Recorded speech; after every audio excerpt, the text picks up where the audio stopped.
Good morning, class 12th. This is your subject economics, chapter 5, foreign trade, lecture 1. In this lecture, we shall discuss about international trade, condition of international trade on the eve of independence, and what are the gains or the benefits of international trade. So, let's start with international trade. Export and import of goods and services across different countries is called international trade. Whenever the goods and services crosses the boundary line of any country, that is known as international trade. If goods and services are crossing the boundary line of India, it is international trade. But if the goods are traded within the boundary line of a country, that is known as domestic trade. Clear? So domestic trade and international trade both are different terms. Then gains of international trade, or I should say benefits of international trade. Why do we do international trade?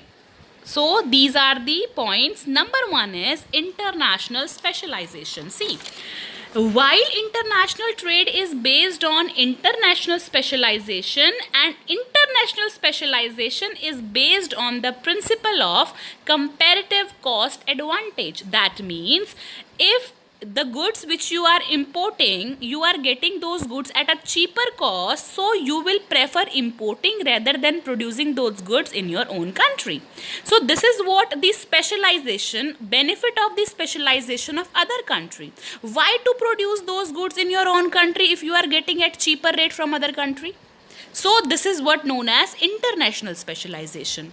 Then increases foreign reserves.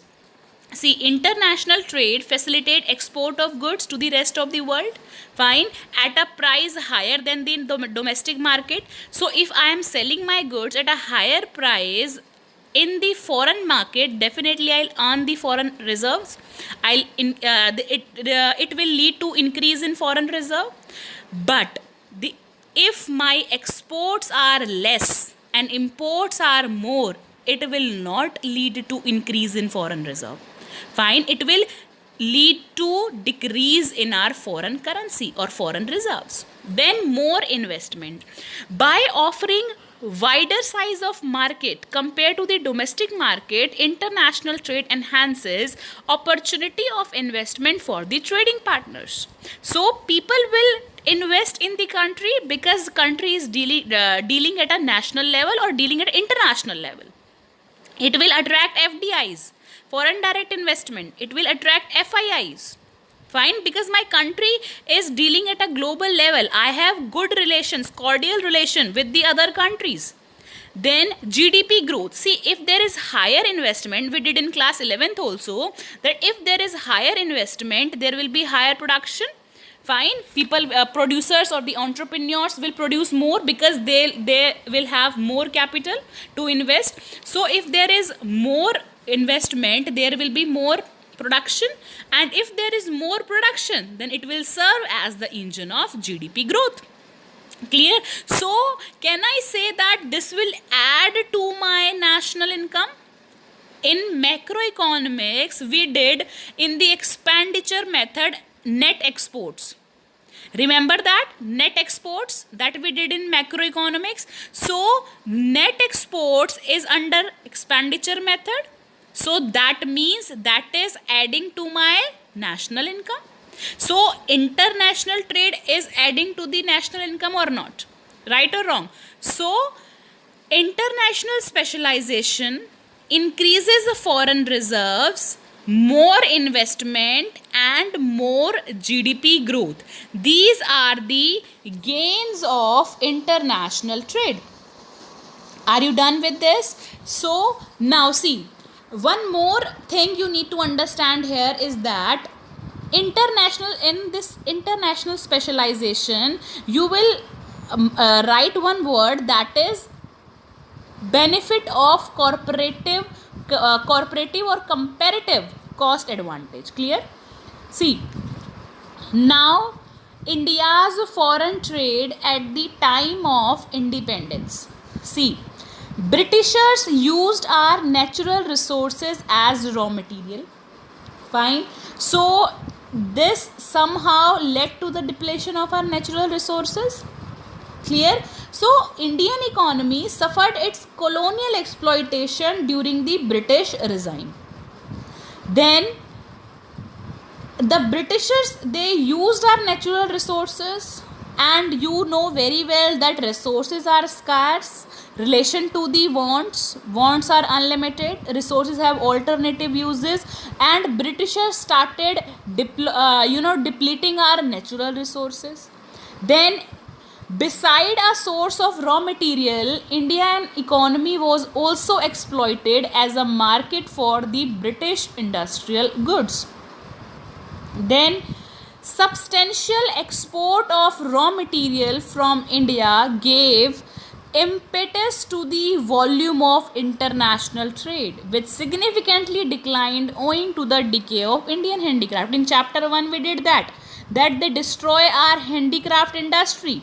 India used to export the raw material and import the finished goods, and the finished goods, they were Britain used to sell those finished goods at cheaper price in India.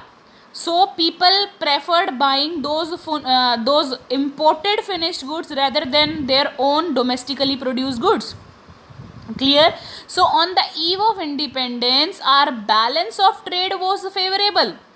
Now this point is the positive point. This is not the exploitation. If the trade is favorable, that means exports are greater than imports. So this is the plus point. Why are we saying that they exploited our country? See, ठीक है, it was favorable. Export were more, imports were less. But you were exporting to Britain only. You were selling the goods to the Britishers only. And what were you selling? You were selling just raw material. Although it was a surplus trade, but deeply inside the country, what it was doing, it was harming the economy, it was harming the small producers. कहते हैं ना कि country को अंदर से खोखला बना रहे थे. This was the condition. Then in 1946 to 1947, our export over imports were 31 crores. Now in 1947 to 1948, balance of trade shrunk to 14 crores. Clear? As regards direction of trade was just confined or just restricted to Britain, simply because British rulers exploited the Indian economy as a source of raw material and as a market for their exports.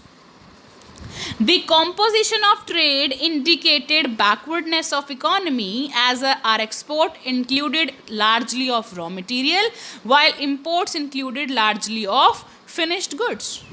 So what do you mean by direction of trade? Direction of trade means the country with whom you are trading. That is direction of trade. So on the eve of independence, it was what? Direction of trade was restricted between India and Britain. This we did in chapter 1. Then what is meant by volume of trade? Volume of international trade means quantum of goods and services which you are exporting or which you are importing. Clear? Then what is meant by composition of trade? These terms I have used while explaining you. So I am telling you what does they mean. See, composition of trade means, I told you that composition of trade, that was backwardness. Composition of trade means variety of goods and services which you are using. See, आपके कौन से goods and services export होते हैं? Types of goods and services you are exporting and importing, that is known as composition.